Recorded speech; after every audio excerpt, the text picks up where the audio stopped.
All right, everyone. Welcome back to another episode of the Two Planker Podcast. I'm your host, Ethan Schaefer, and today we have Jackson Karsteter joining the show. Jackson is an 18-year-old about to graduate from Wy'East Academy, and he is best known for how fast he can spin on rails, as well as his Instagram account, @railskiing. I've seen Jackson on Instagram forever, so I wanted to hit him up and find out what's going on with the next generation of kids coming up.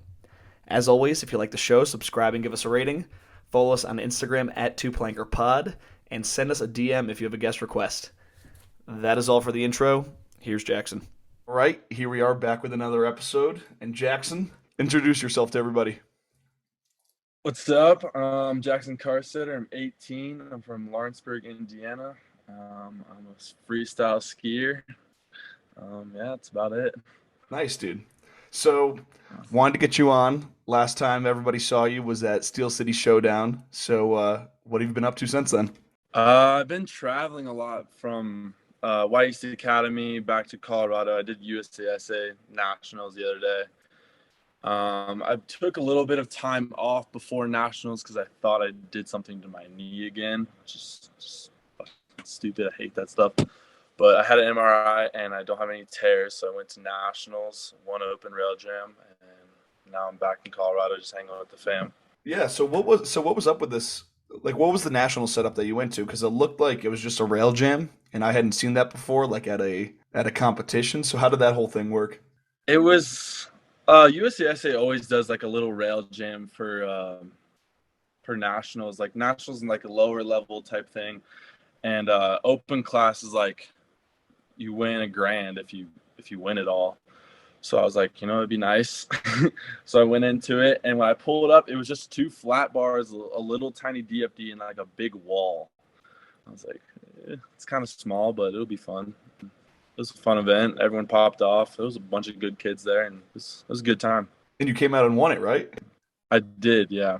I wasn't doing well until literally my final run. I don't know how my final run ended up being so well, but it worked out. So was that your first is that your first big win at one of those nationals, or have you because you're on the competition circuit right now, right? A little bit. I since I lost all of last year from my knee being blown, I tried to get back into it this year. I started off with futures, and you had to place the top 2 to get into Rev. And I got 6, so I was kind of like over the whole comp scene. But I mean, like Tom Walsh Rail Jam, it's my favorite event. I'll always go and do that. Like I want to be based more in the rail jams than slope. I'm not a fan of slope, but yeah, Nationals and Tom's event was pretty much the only events I did this year. But hopefully, there's more rail jams I can get into next year. Yeah, you're kind of the. It's funny because you said you're 18 years old, so you're kind of that new generation of skier, the social media, huge social media presence, but you're also kind of a Midwest, East Coast guy where, you have all this rail Yeah. talent. So you're not going to go out and go rip it on slope style. So I think you got a really interesting setup. So, let's get the backstory because I know that you're not living in Indiana anymore. So let's talk about your roots and then we'll talk about where you moved to. So grew up in Indiana from ages. All right, actually, I moved from Indiana when I was 14. Grew up there my whole life, and I got a DM from a coach there at Wy'East Academy, and they wanted me to come out. So I tested it out, went to summer camp, and I loved it. Then I ended up going there second semester of my 8th grade year. And my parents decided to move to Colorado for my dad's work that same time. So they moved to Colorado as I went to Oregon. And it just all went from there. I mean, went to this is my 5th year at Wy'East now. About to graduate in 2 weeks. And it was crazy. That place is the best. If anyone's trying to go there, hit me in the DMs. I will always help out. So you were in Indiana, riding at Perfect North. How did they even notice you? Were you just ripping it up at Perfect North? And I know that Nick Gepper went to Hawaii, so did he have a part in it? Because he's also an Indiana guy. I don't remember exactly how they found me. I was posting videos on Instagram and Newschoolers, and I'm pretty sure that my dub flat video from me being, I think I was 13 at the time. I think one of the coaches found that on Newschoolers and just immediately was like, "This is gross. We'll help that." And that's how it was found. Nick definitely like talked to Nick's parents and him talked to my parents a lot about the school, and that's how it went. And definitely helped out. So But when you were growing up, yeah, was Nick still at the mountain, or did I mean he hit it big kind of young, so I don't even know if you really would have seen him riding at the local mountain. I mean, we would see him like maybe once or twice a year. I was a snowboarder for 5 years, and I remember he won Sochi, or not won. He got third in Sochi, and he came back after Sochi, and I was on a snowboard still, and I was like, "Yeah, I need to be on skis." And he got me on skis, and I mean, he would come after that. I would see him a lot more after I started skiing, and I started actually skiing with him probably like 3 years ago is when he actually figured out who I was. And yeah, he's a cool guy. Yeah. So how many years have you been skiing for? Um, I think this is my eighth year skiing. I started when I was 11. Jeez. So it was only like Yeah. 2 years before they recruited you to come out to Wy'East, right? Two or three? Yeah, they 2 or 3. Yeah, I rollerbladed for like years. So like as soon as I got on like skis, it picked up really easy. Like I remember my first day after skiing, I had front twos and back twos, and it was like so hyped because I was on snowboard. I could not do anything. I can like still do things now, but like compared to how fast I picked up skiing, it was like I loved it instantly. So what was it like going But out to so Wy'East is what Wendell's Academy used to be. So what was it like jumping from I don't know if you went to public school or private school, but like what was it like jumping from your hometown school and being like, all right, I'm gonna move my entire life out to Oregon? it was quite a ride. I struggled at first for sure. Like especially I was an eighth grader, so I was really young, and I moved away from all my friends, all my family, and my eighth grade year definitely struggled a little bit. But I had Tanner and Connor Ralph and Jed, and like there was big dogs there, and I was the youngest. Like everyone was so much bigger than me. I was probably like 5'1", just no one knew who I was. It was a struggle for sure, but I loved it ever since. Like coming back to Colorado was definitely a struggle because I didn't know anyone, didn't go to school here, so I love going back to Indiana still. I always will go back there, but yeah, it wasn't too bad. Yeah. So have you been doing like the college style living ever since you were in eighth grade? Like, do you guys just immediately start living in cabins together and like going to dining halls and all that, or is it different for like the middle school age kids? It's kind of like that. So there, have you ever been to Wendell's campus? No. It's there's probably like 20 dorms around the campus. So there's like a big U and there's a skate park inside of it. There's a cafeteria on the very end of it. It's like scheduled like breakfast, lunch, and dinner.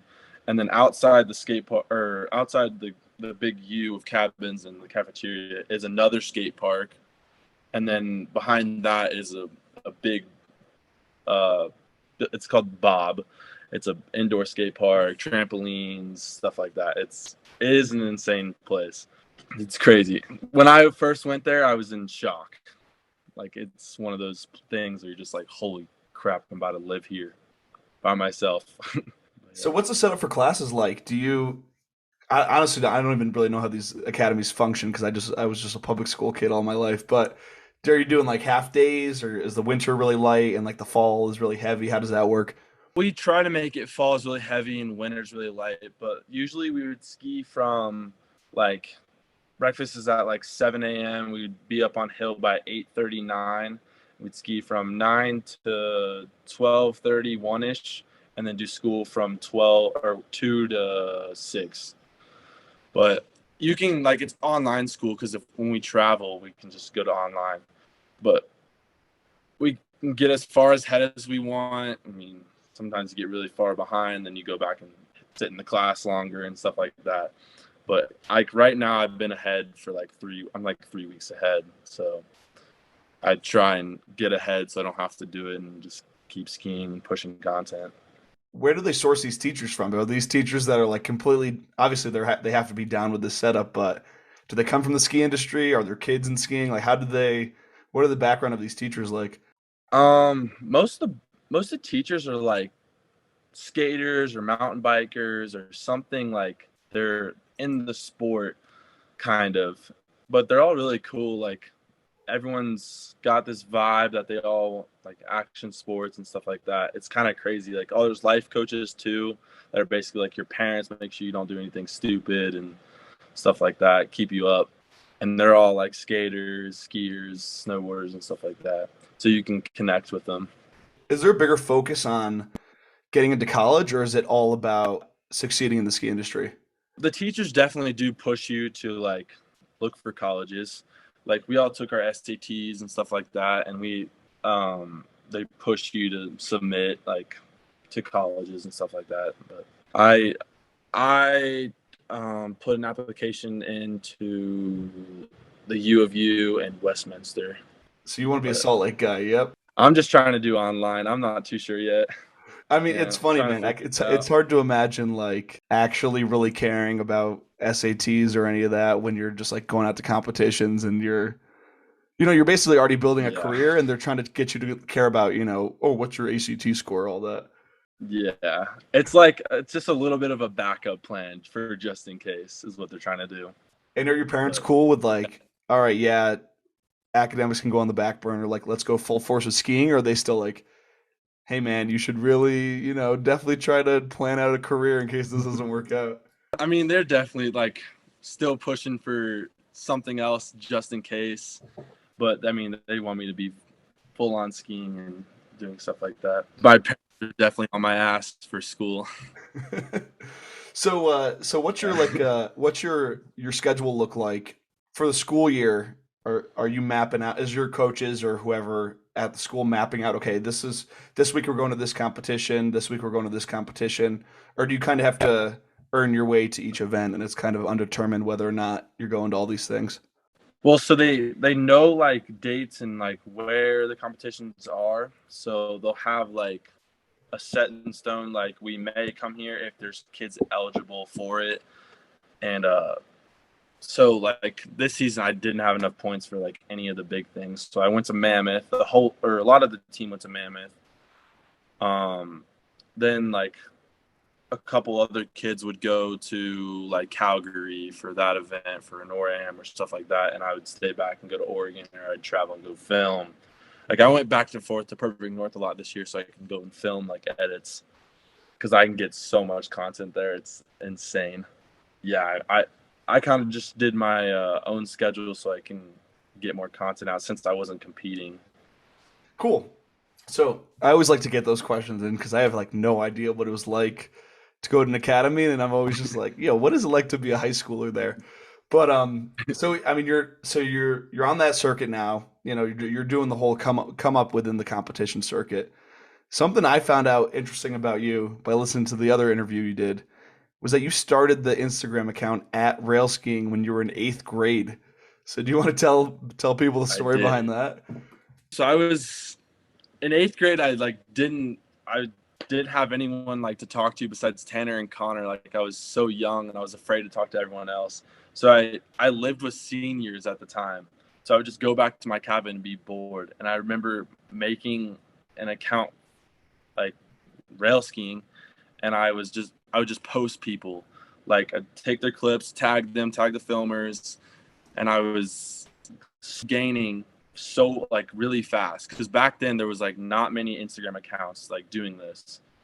And I didn't tell anyone for probably a year and a half. And I remember I told Tanner, and Tanner was like, "No way," because I have been following probably since like 100 followers. I was like, "Yeah, I know." And he would DM me clips when he's like literally a walk away. And it started growing really really fast. I'd post like once or twice a day. I've been slacking recently because I've been so busy, but yeah, I think once I hit 10K, I started getting people to hit me up for merch. Like, I've been doing this for a while, and it's just taken off. I definitely want to take it to the next level and start hosting like rail jams, kind of like what Tom did, but like on a lower level, just at like smaller like resorts and like get kids hype and stuff like that. So that's definitely a big goal of mine.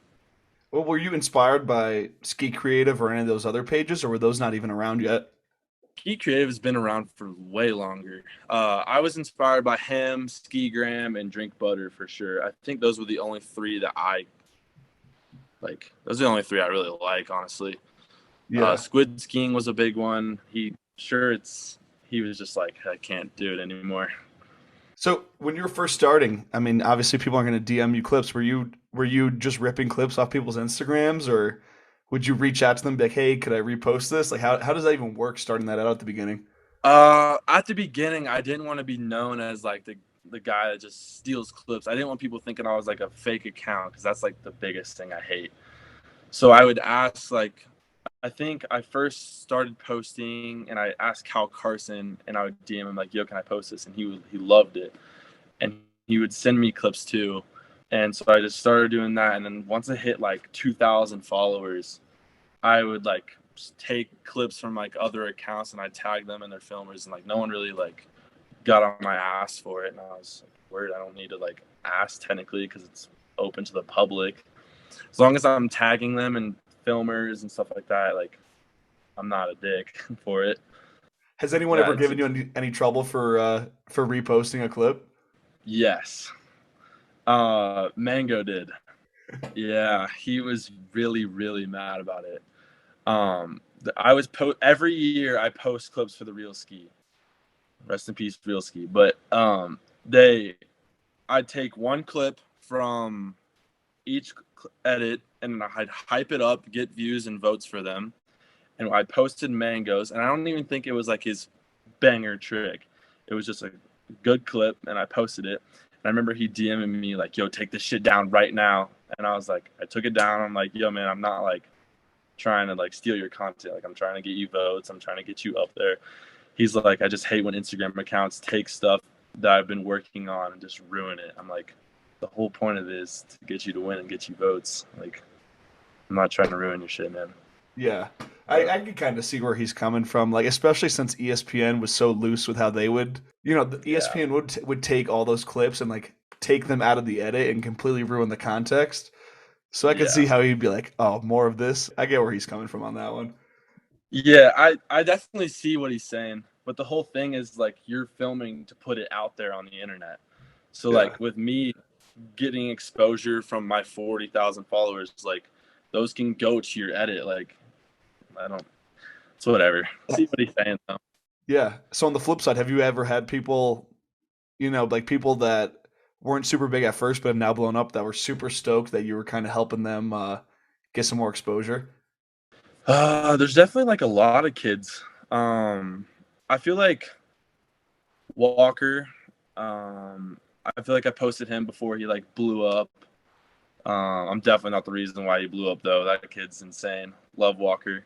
I remember like I would try and find like underrated skiers that no one knew about, and I would post them, and like hopefully other accounts would find him and like stuff like that, and other people. Matej, I remember him posting him when he was like really small, and then he blew up. Um, um, like Jed, Tanner, Connor, all of them. I don't know. There's a bunch. I feel. Dude, and it's funny because I, like you're doing all this stuff as like a 14, 15, 16-year-old. That's crazy. yeah, I was trying to make a business. Yeah. I mean, Dude, I mean, good on you, dude. Like I'm looking at this the kind of merch section of the website right now. mhm. How did you get that rolling? Because I mean, you're only 18 now, and you're kind of I guess this is just like a Gen Z thing. You guys are just on top of your stuff than like previous people. People have always made T-shirts, but like your own website, and everyone's making it more legit now. Yeah, I didn't want to run it myself fully. Like I didn't want to put the orders in and stuff like that because I just don't have time like during the ski season. I feel like next year once I graduate, I'll be able to have time. But so my first time ever doing it, Muted hit me up and he's like, let's collab and we can do your merch and stuff like that. He's like, I'll give you a percentage and I'll do everything. I'll pay for it all. And I was like, word, that's perfect. And then we did that for a year and a half, up until August. And I remember messaging them, and I messaged them probably like 10 times on like different iMessage, Instagram, email. Never heard from them again. Wow. So I was like, for a month and a half, I was like, shit, I don't know what to do. And I started talking to this kid. He owns Jibskin Apparel. He's literally 17. And we first started out doing just like it was like a Karsteter hoodie. It never came out. And I was like, yo, man, let's do like, do you want to do rail skiing gear? And we talked it out. We started making up stuff, and we got a whole new selection back out. And I got shot down by Muted. I don't know whatever happened to that. And it's been great so far. The kid's dope. He's 17 and he's just running merch. Like at nationals, I saw so many kids with like his gear on, the pants. Like he's killing it, and he's just 17.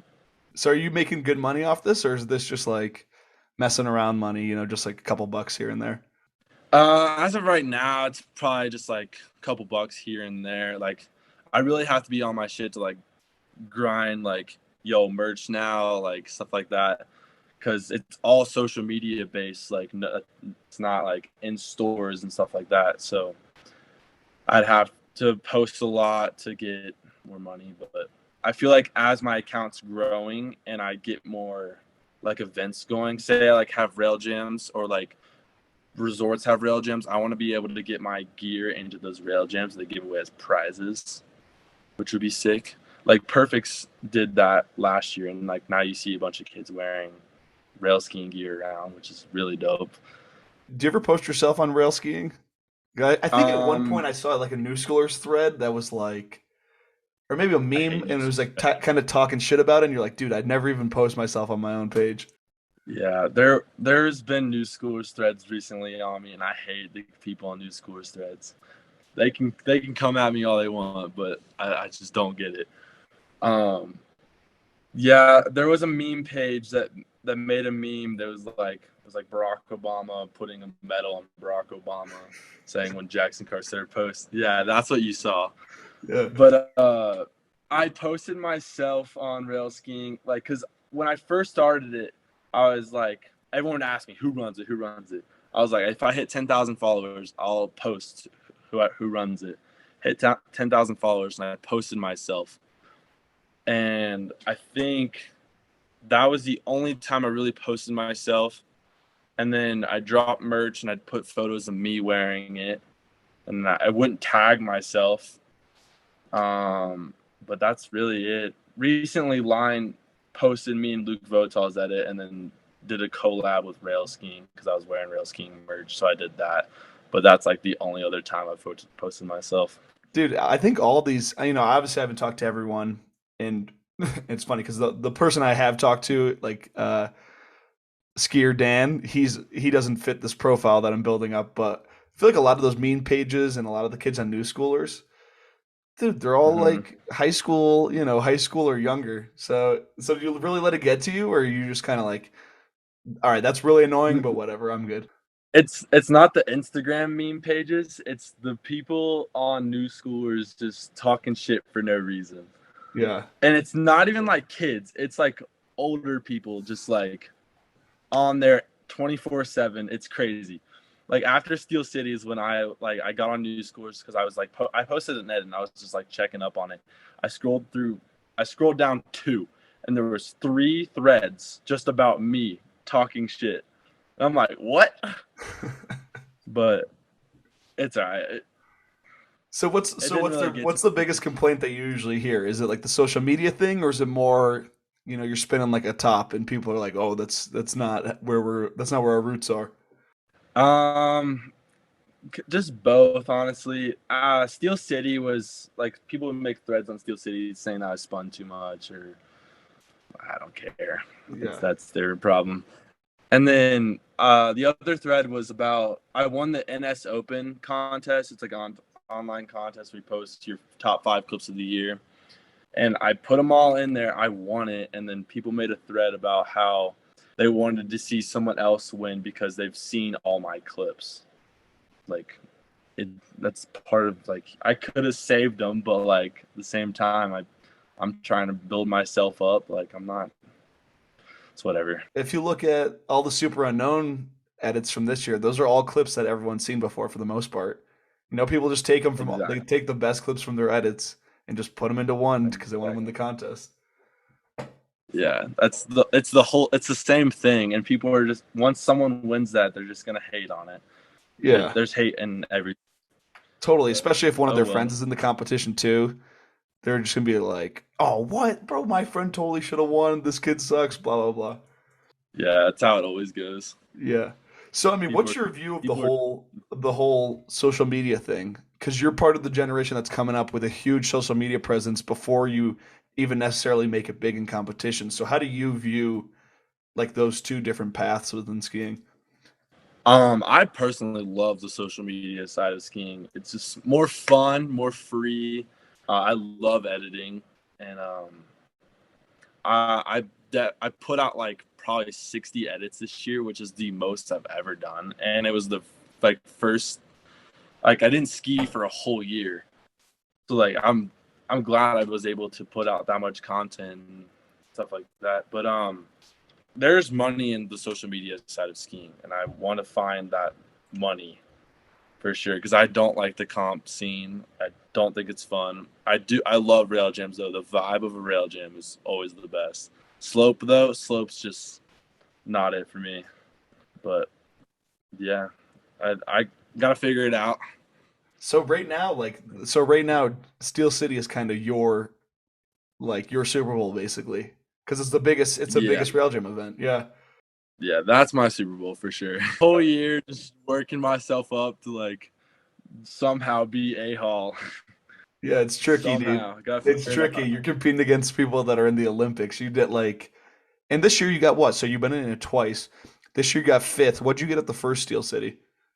Um, my first Steel City, I was freaking out. I was 16 and I made it through qualies, and then I had to go against all the big dogs, which I've never seen before. I was like scared to talk to any of them, and I got through qualies. I don't even know how I made it into qualies. I landed my 3 tricks, and I guess that's what they wanted. After that, I didn't land anything, and then in finals, I think I got 7th, maybe 8th, 7th or 8th. But they wanted 3 tricks, and I got my first 2 right off the bat, and I couldn't get the third one. It was like pouring down rain, and I just kept sticking on it, and I was just, whatever. A Hall didn't have an issue at all. No, in Colby, it was crazy, but yeah. So you must have been stoked this year to like really improve a lot and kind of show out and actually be able to land pretty much all your stuff. I don't know if I saw any huge bails. I landed all my stuff right off the bat. In qualies, I was struggling with the 2 front 9, which that was my first time trying it, was in qualies. And then I got it. I think I landed it first try in finals. The 2P8 I did struggle with in finals. I did a 2P2 and then a 2P4 and then another 2P4. And then Tom goes, "You're trying the 8, aren't you?" And I go, "Yeah." And I got it on my 4th attempt. And then I went over to do a switch to Misty 4. And then my final trick was a switch to back 8. I got it really quick, which I was happy with, except for the 2P8. That was getting me mad because I did it like first try in practice. Yeah. But So you're trying to do more? Are you trying to pretzel more? Because I know that a big complaint is that, like a switch to continuing nine is just basically like a helicopter, whatever, a helicopter like 1160 or yeah, some crap like that. So are you trying to make it more technical, or you just are you like how are you viewing your progression for that? this year I was just trying to figure out like more, like, so from my previous years, or my previous Steel City, I remember on the Tom on the announcing was like he needs to be spinning more both ways, like whether it's a left spin on or a left back swap or something like that. So my whole like beginning of the season, I was like, I'm gonna work on left two on to pretzel out. And I picked it up. Like now my unnat two on is my natural. So that like 2P8, it's an unnat two on to pretz 8. And then I wanted to do other way, two on pretz 8, but I never got it. I got the 6. But I've been working on a lot of different technical pretzel variations. Just been watching a lot of Tom edits. I usually get like I see a rail and I think of something that's technical and probably like hopefully never been done, and that's my goal for the day.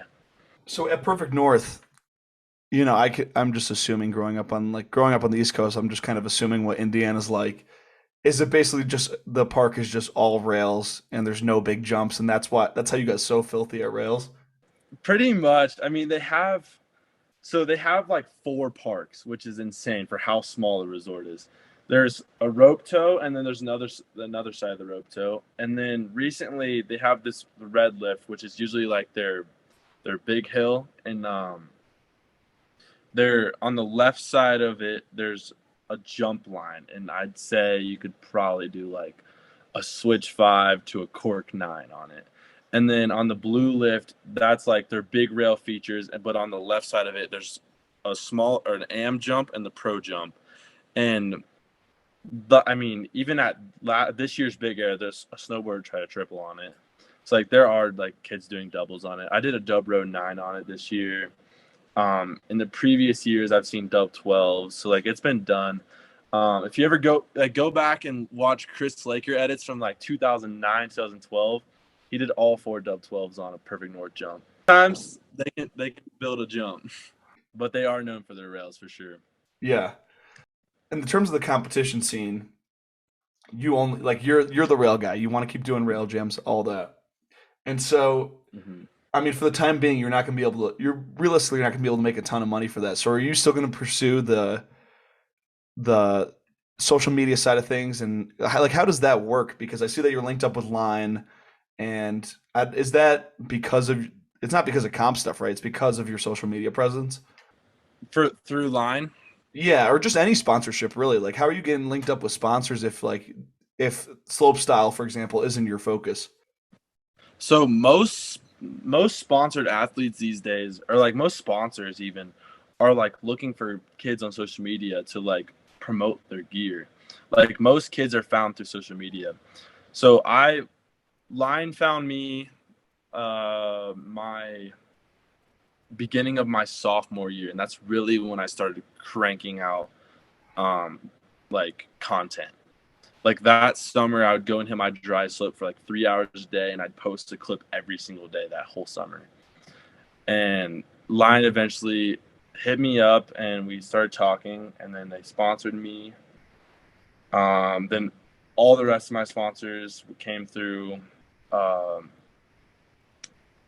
social media.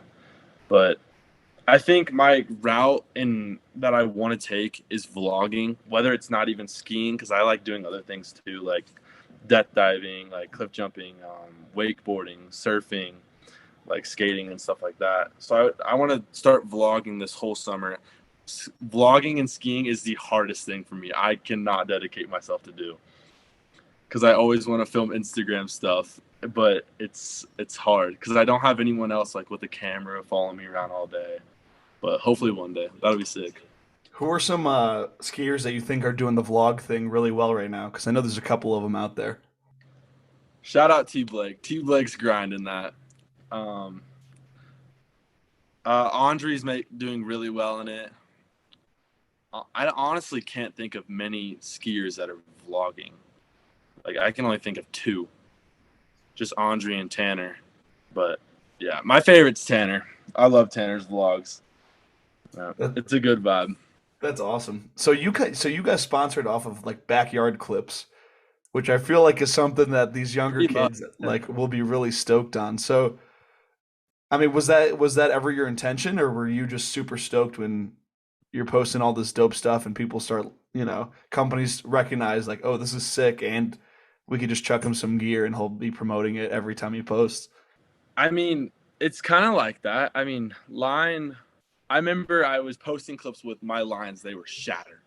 The fronts were destroyed. I would like do rock clips. Like I have a big rock in my backyard, so I'd slide like a 30-foot rail and then hit the rock and stuff like that. So my skis were destroyed.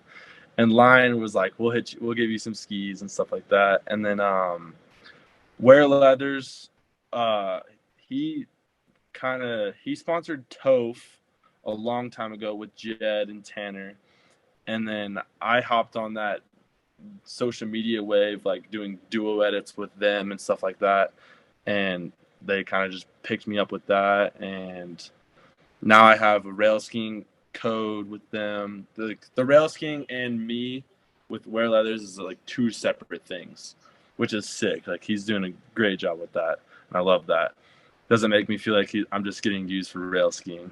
So are your coaches and anybody at the academy, are they telling you to build the social media presence? Because I know that, I've worked with a couple like college teams and had some exposure like in terms of the like mainstream sports like football and all that. And even their coaches now are Mm-hmm. saying, "Yo, you guys got to get your social media right if you want to make it into the or if you want to get big sponsorships." They're saying, "Hey, Mm-hmm. you can't be a college football player with like a wild, regular person Instagram posting crazy shit and expect to get sponsored." So are your coaches Yeah. telling you guys kind of the same thing? So Instagram and TikTok, I like people making like edits and stuff like that for like 4 times a week. I feel like that didn't pick up till like my sophomore year. And I remember Toph has been making like Instagram edits before anyone. And he started pushing like all of us to start doing it because he started getting sponsors and he started gaining thousands of followers. And we all kind of just followed Toph and did what he did. And now we're all here. And Toph, like, we still, like, Toph teaches us so much about social media. It's crazy. Um, yeah, I definitely look up to Toph on the social media side.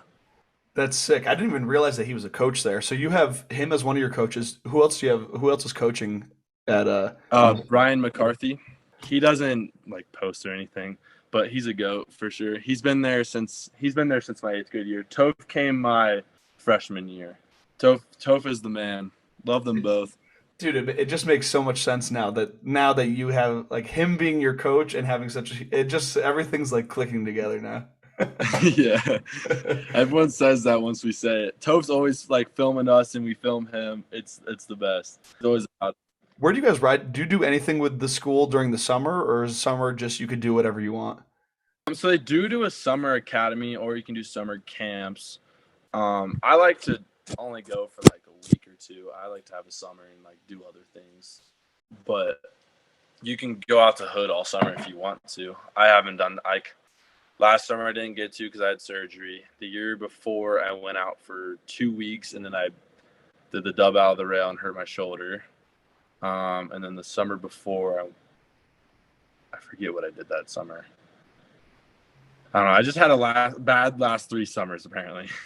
You get to summer camp and you feel like you have to send. It's crazy. The vibe there is just insane. Like What is I it? Just think the my weather? first Or... day, the weather, the hype, like it's like slushy conditions, like t-shirt weather. It's crazy. My first day at summer camp 2 summers ago, I remember I didn't ski for like 5 months. My first day back on snow, I tried to trip 14. And I landed on my feet. I was just on chronics and I buttered out. So like it's insane. But Yeah. So even though you don't really want to like super pursue the slopestyle route, you're still trying to progress your jumps pretty big. yeah, I still love jumping. I had a problem this year with jumping because my knee. Huh. I have a lot of bone to bone action, so it's like every time I land forward or like stuff like that, it doesn't like it. So I try and land switch. The beginning of the season, I was doing like dub 12s like right off the bat. Like first day back on jumps, I was doing switch dub 10s and stuff like that. And then I'd say probably March came and jumping just did not feel the same anymore. Everything started hurting. So I just kind of slowed down with jumps. And then I slowly started to pick it back up again. And then I had a really bad crash. Then I was pretty much done. Dude, Jumps are just whack. If you didn't grow up doing them, it's just whack, dude. It's so high consequence and it's pretty scary. Like rails are just Yeah, where it's at. I used to love doing jumps, but now that it's like I had surgery, it just changed me a little bit. I still want to be able to like jump and like do stuff like like dubs and all of that, but I'm just waiting for my. I had to strengthen my knee, I guess. I went through all that PT, and I think I just cranked too hard this season and just tired.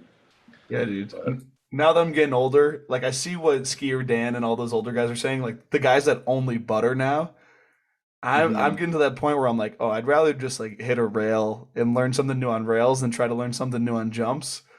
And I feel Mhm. and I see the future, and it's like, oh yeah, why even bother trying to get hurt on rails, dude? Just butter. And then after that's like just turn, Everyone just starts to slow down a little bit.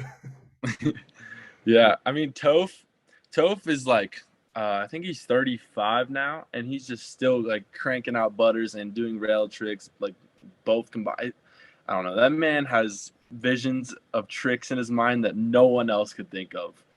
Like Yeah. he's like, all right, film me do this 360 butter daffy nose block. I'm like, bro, I don't know what you're saying, just do it. Like, and then he lands it, and we're just like, whoa.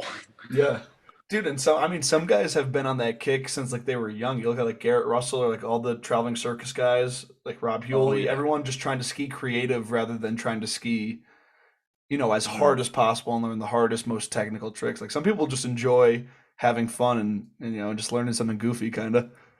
Yeah, just that weird skiing. I love it. It's a good vibe. I try. I'm not great at butters. I want to be, but it's I don't know. I can't figure it out quite yet.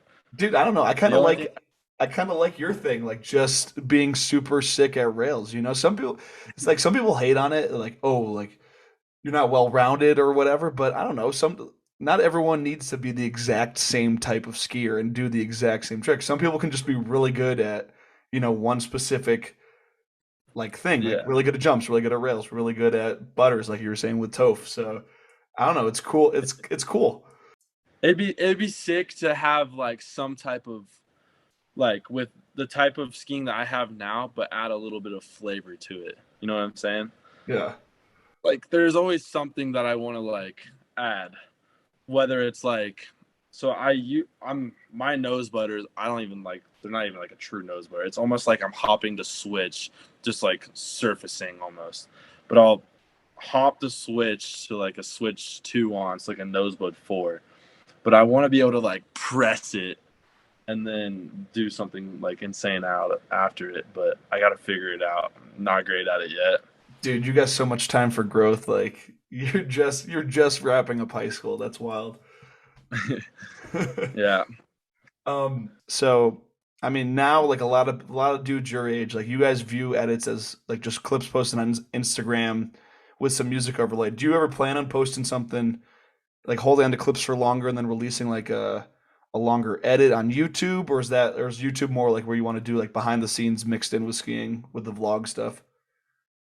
Um, I definitely want to be able to like hold on to clips. So like I I mean, I'm not just gonna hold on to like Instagram clips and like just throw that out, but I want to like be able to make my YouTube like vlogs and like just random like hype edits, like my Perfect North edit that I dropped like a month ago or something like that.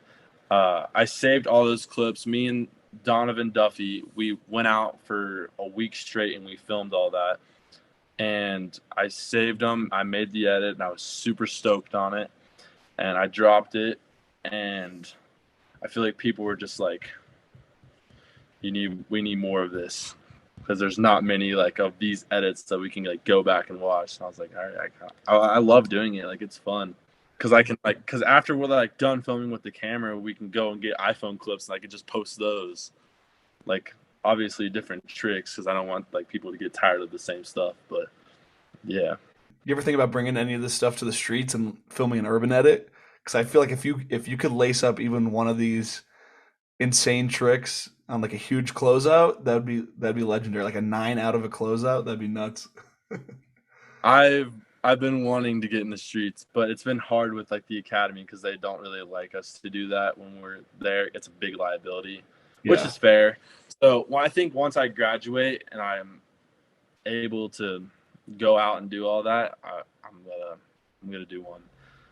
I'm waiting, just wait Yeah. until I graduate. Tanner and Connor did like 2 days of urban last year, and do you know the Sam Zaner? I think it's a quad kink that he did in his real ski. He did a two to switch on it. I'm trying to remember. I would have to go back and look, but It's a ridiculous rail, and me and Tanner, I live in Parker, Colorado. Like it's 2 hours out of the mountains. Like we barely ever get snow here. And me and Tanner came here, and we got like maybe like 4 inches of snow. And we were driving around just looking for rails. And we pull up to this school, like literally 3 miles from my house, and we see this rail. And Tanner's like, "No way!" I'm like, "What?" He goes, "That's the Sam Zaner rail." So Sam and his crew hit all the rails at this school for his real ski edit, and my knee was like the size of a bowling ball, and I was scared to hit it because at the very end of it, it loops around like a big U, and if you don't lift your tips up, it's tossing you. And Tanner went out and he tried it for 2 days straight.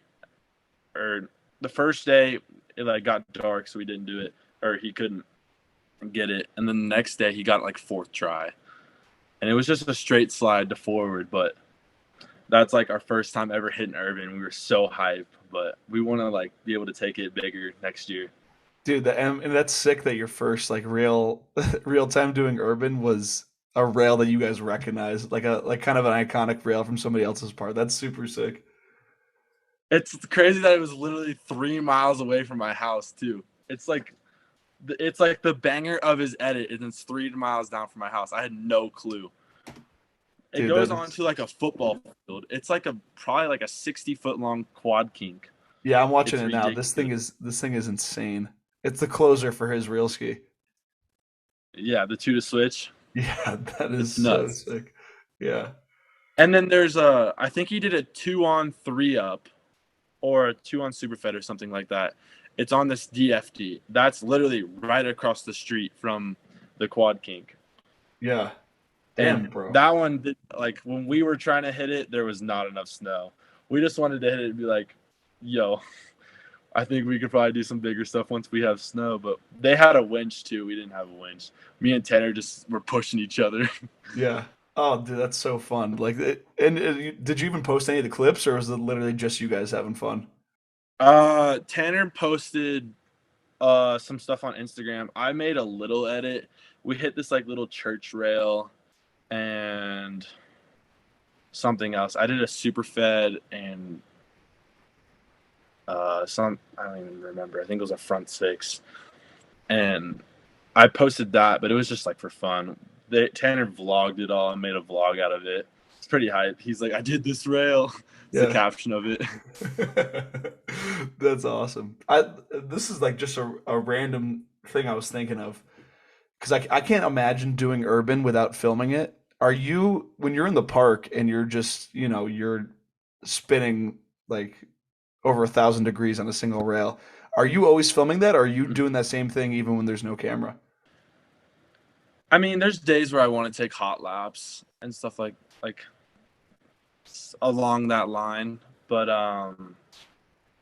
if we're not filming, I try and like work on the unnatural side of things, and then I'll like do. I've been working on like unnatural three swaps recently, and it's fours on. So like if I'm not filming, I'll do that stuff because I know I'm not good at it. And then once I'm like, yo, I got this shit. Let's film, and then we'll start filming. Bro, it's But crazy. yeah. Yeah. It's so crazy. I was watching, I think, the most recent clip you posted from that USASA thing.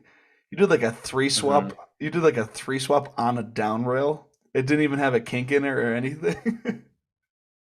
Yeah, I have three swaps down pretty good.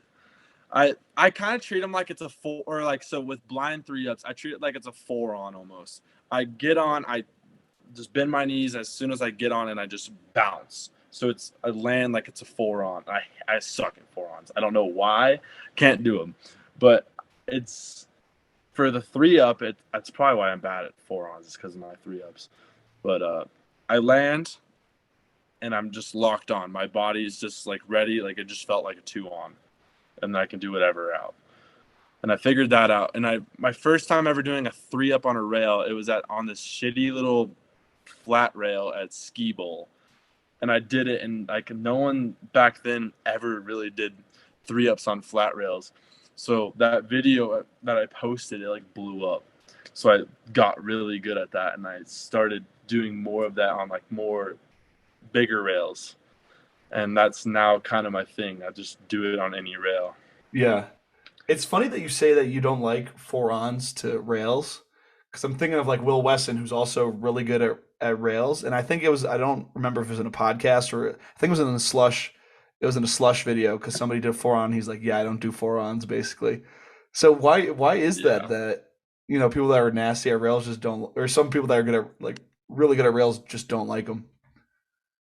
Well, for me, for this year especially, 4s on is like really hard on my knee because I land front foot or left foot forward, so it just bangs down. It's a lot of pressure. That's like the main reason I didn't like it this year. I did one at the USASA and did it to forward, and it just did not feel good. It was just so much like bang. But in the past, I don't even know. It's weird. I did more unnatural 4-ons this year than I did naturals. And I'm horrible on jumps. Ask anyone. Ask My left corks on a jump are the worst thing to ever watch. I've tried for years to get them good. They do not work. Awful. Yeah. Damn. So, all right. So we're almost at like an hour. You want to do some viewer questions? We got a bunch of them, dude. Yeah, sure. All right. So we'll start off with the one that we've been doing for the past couple of weeks. What's your hot take in skiing? Um, I would say my hot take in skiing is accounts stealing content and not tagging you. I mean, that really makes me mad. I've probably blocked like 400 accounts just of them stealing my content and not tagging me. And yeah, that's definitely one of my hot takes. There you go. And so when you're doing rail skiing, you'll have you ever like just ripped it without credit, or from the start you were always just giving credit to the skier and the filmer? Oh, always giving credit. If I found something on like YouTube and I want to post it and I don't know who it is, I won't post it. I might put it on the story and be like, "Who knows this guy's Instagram?" But I think I've only done that once, and I Yeah. didn't even find the Instagram, so I was pretty bummed. Yeah. All right, there's your hot take, and this is a potential another hot take. Brant_Jarvis asks, "How do you feel about the judging at Steel City Showdown?" He says you should have placed on the podium. I've heard that a lot. I mean, I wish I did better, but I see how the judges scored me. A lot of the people that did the top three or the top three people did stuff on like bigger features. So like the 2P8, like that might be like an insane trick, but it was on like the littlest rail in the feature or in the contest. I think the 2 front 9 got scored pretty well. And the switch to Missy got scored pretty well in my opinion. I slapped my hand, so if I would have landed a little bit cleaner, I probably would have got a higher score with that. But I'm still a little bummed on the 2P8 score, but it's all right. Yeah. So you're not super bummed. You're just like, whatever. Yeah, I just know what I gotta do next year. I just gotta take the tricks that I did just onto the bigger features.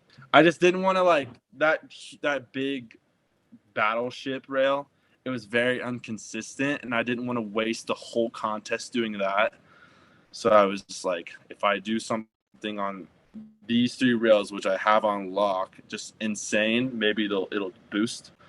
Because even uh, like I don't even did. I think Mac got the blind 3-up Pretz 4 first try, and I was like, what the fuck? Like Owen Reddy, he goes to Wy'East Academy, and he did the 5 swap, and he got that. I think it took him like 4 tries in the contest, and that's pretty quick. Because honestly, that would have taken me a lot longer. Because that's a big ass rail. And I was so sick during Steel City. I had 104 fever the night before. It was bad. Yeah, Yeah, that's that wild. hike was killing me. I couldn't breathe. Everyone would try and talk to me, and I just like it was bad. Damn. Well, I'll be keeping an eye out for you next year because I feel like if you've already made it to the finals twice, you'll probably make it again. Hopefully. Yeah. All right. Yeah. Wumbo skis. What rider was your biggest influence growing up? Growing up, it was definitely Nick, without a doubt. Now, um, for style wise, easily Tom. I will always look up to Tom. Um, but like a younger person, or like how do I word it better? Um, more my generation is Jed. Okay, sick. Jed Blue Waters. Yeah. Awesome, dude. Whammerin asks, what's your favorite movie segment? Ooh, that one's Or it hard. could even be edit since you're kind of past the age of like yearly movies coming out. Um, well, honestly, in my opinion, it's it's weird. I like watching like my friends make movies. Like growing up, Perfect North, like all the homies would make. It's they used to call it Ankilla Productions. Like ex Ankilla, he's from Perfects if you didn't know, and he used to be in them. And I think what's that movie's name? I don't know. I forget the name of it, but they make like a movie every year. They probably haven't done it in like 3 or 4 years, but those movies always give me hype because it's just like the homies throwing down, just like for this movie that hopefully would get 5K views. But yeah, those are definitely my favorites. Dude, it's so funny you say that because I feel the exact same way about the videos I watched when I was growing up in New England. Like the stuff coming out of Mm-hmm. Connecticut, shout out A60 Media, like the YMR guys up in Vermont. Like those videos, I look back on those and they make me feel the most nostalgic about skiing. Not, some huge like there's obviously Yeah, some it's movies that like really what? got me into it, but those are the ones I look back with the most nostalgia for sure.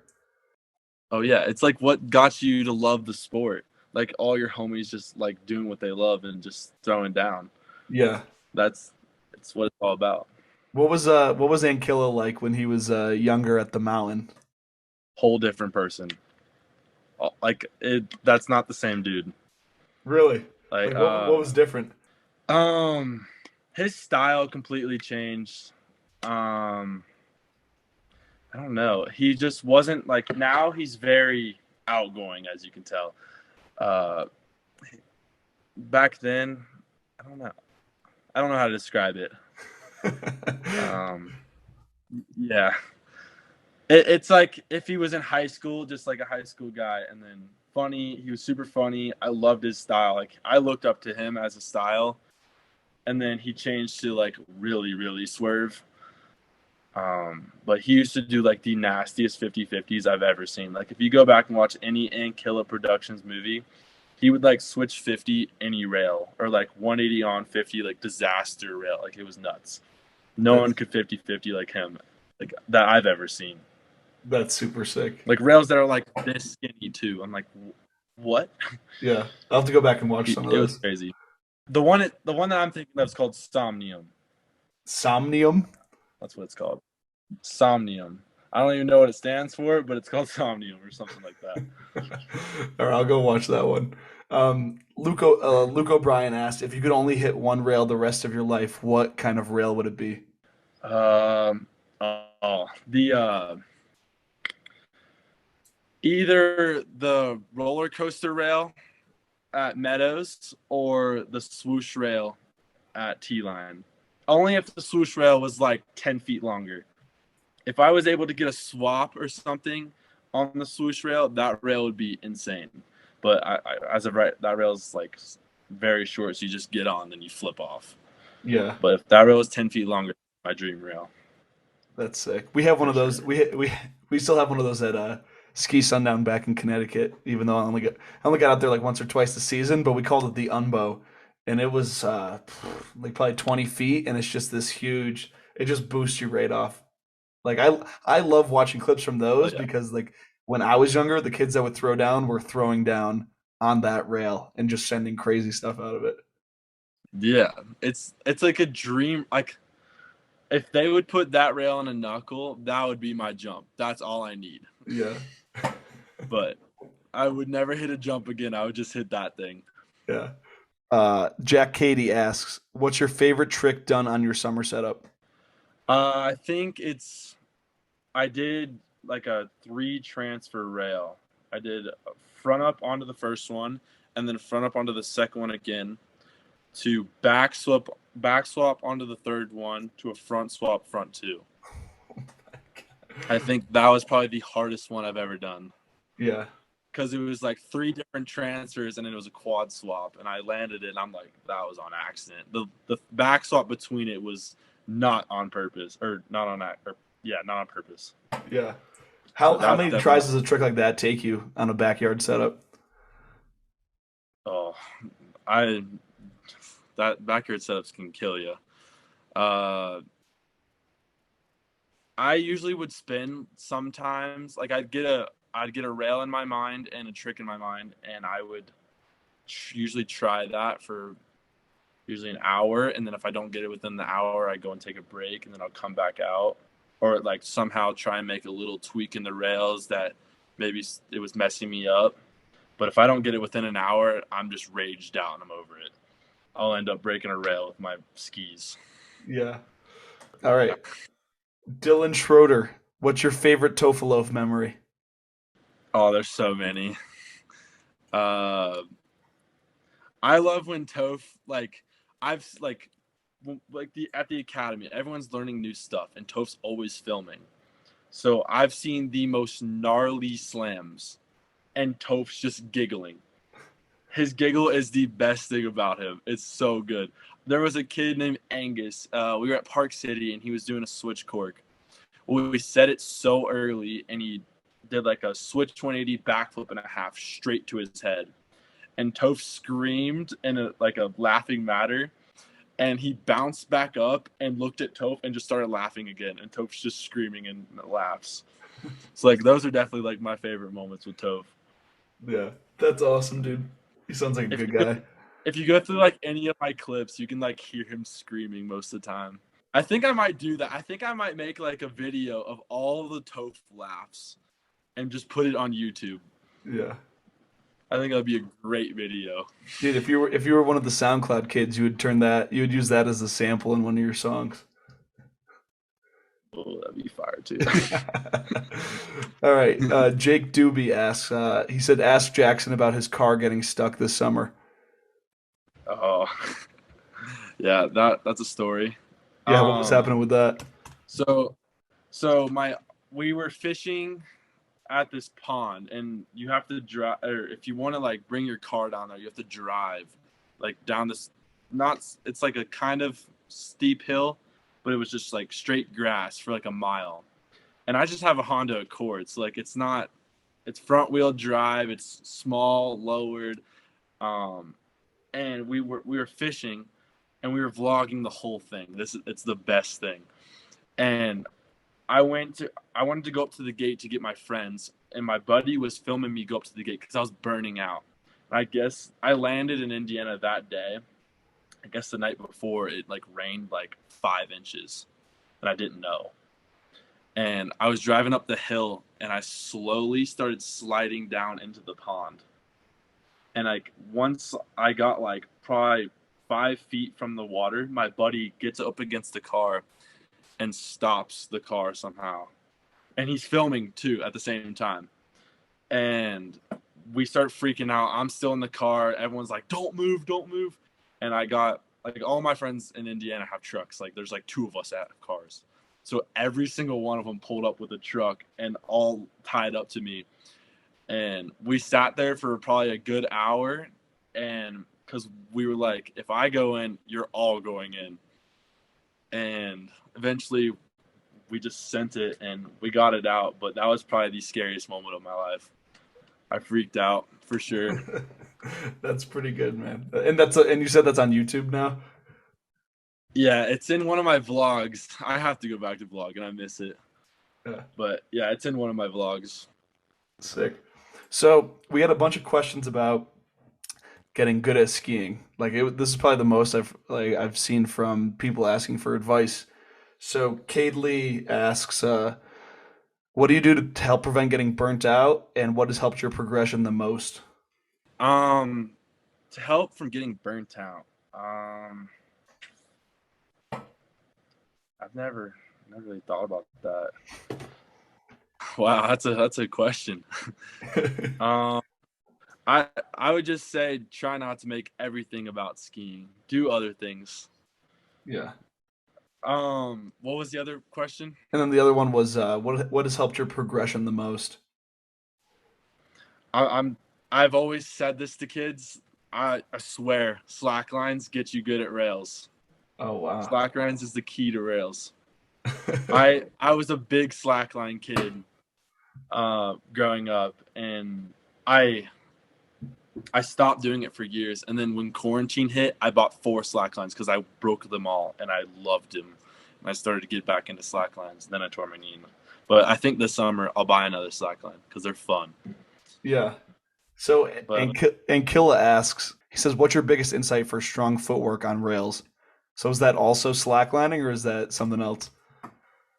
slacklining, and I mean, for me, what made me like, I feel like what boosted my rails is my backyard setup and the slack line, just like knowing where my body goes and where my eyes are going the whole time. Um, yeah, that that's the two biggest things that like helped in the off season for sure. Yeah. And getting my air awareness. Air awareness is like the biggest thing in skiing. You got to know where you're at. Yeah. So whatever you can do to get your air awareness better, do that. Yeah. And so Taylor Sardella asks, how has the trampoline helped your skiing? So does that help out with that air awareness? Yeah, that was a bit. I used to love the tramp. Like I used to try things that like I've never seen before. Like I think the first thing or the last thing I really did on a tramp was before I hurt my shoulder, and I did a 10 to 3 to 3, and then I did a 7-7-3, and those were the last things I did on tramp. But yeah, it's all air awareness things. I remember like at Wendell's, we were all trying to get good at tramp because we had this thing where like if you can trip 14 on a trampoline, then you can dub 10 on snow easy. So we were always like, if we want to triple, we have to do a 7-7-3 or a 10 to 3-3 to get that air awareness out. So we would always try crazy stuff on the tramp to boost it on snow. But yeah, Yeah. trampoline is a good thing for skiing. When you're doing the slackline, do you walk out to the middle or do you just hop right on the middle and start practicing? I like to do both. Usually I'll start out with walking to the middle. Um, and like that, like you have to like move your foot by the way that it moves with your body. So I mean that's a great thing with rails. Like think of like an S rail. It's like you're always moving with it. It's like a slack line, except for slack line's like ridiculously much harder. So like if you can walk a slack line back and forth like a bunch, especially if they're like 50 feet long, an S rail will be easy. Yeah. Dude, that is genius, dude. You're the first person I've heard say that, and it just makes so much sense. Like, Yeah. I damn, don't like bro. I've never heard it before either. Like I thought like I remember when we were younger, all my buddies would have slack lines. Like they weren't even like skiers. That we were just all slackline, and I slowly started doing it so much more. I'm like, this is like ski, like hitting a rail. Like if Yeah, you really think about it, it's like the way you have to feel how you're moving, and that's how a rail is. You feel how you're going. yeah. Damn, that is clever. I like that. I'm actually gonna use that to try to practice a little bit this summer.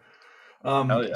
so so the next section is kind of like future oriented. So Taylor also asked, have jumps taken a back seat in your skiing this year, and is that kind of gonna stay that way going forward? Um. Uh. I'd want to say no. Like I want to keep hitting jumps, but I feel like I don't want to be doing triples anymore. I still want to be doing doubles. Like I want to do sick things like style wise. Um, but yeah, this season was a little hard on my knees, so I just kind of stayed away from it. But I'm definitely more of a rail person, so you're gonna see a lot more rail content from me than jumps. Yeah, cool. And then you've already kind of answered this one. Uh, Thomas Thompson H8. Will there be more vlogs? And if so, will you start posting more frequently? Yes, their vlogs are coming soon. I'm sorry that they aren't ski vlogs, but they are coming soon. I mean, I'll put like the type of stuff that I do. Like it's just hard to make vlogs while skiing. I said that earlier, but yeah. Hopefully next season I'll have like a filmer to where I can do ski vlogs. But it's so much easier for me to like go out during my day, like in the summer, and just film stupid shit with my friends and do a vlog. Yeah. And it's fun and I enjoy it. It gives me something to do in the summer. So yeah. Yeah. So, I mean, yeah, that's all the viewer questions. So, and we've already kind of covered like future stuff going forward, but you want to leave everyone off with like future plans, future vision, like inside of skiing, outside of skiing, could be whatever. Like what should people look forward to? What do you like hope to achieve here going forward? As of right now, my future plans is to just really be pushing content on Instagram, TikTok, and YouTube. I really want to push YouTube a lot this summer and go into the vlog thing. So hopefully you'll be seeing more of that. I don't really know my plans for next year yet. I low key like my what I really want to do is live in Indiana and travel.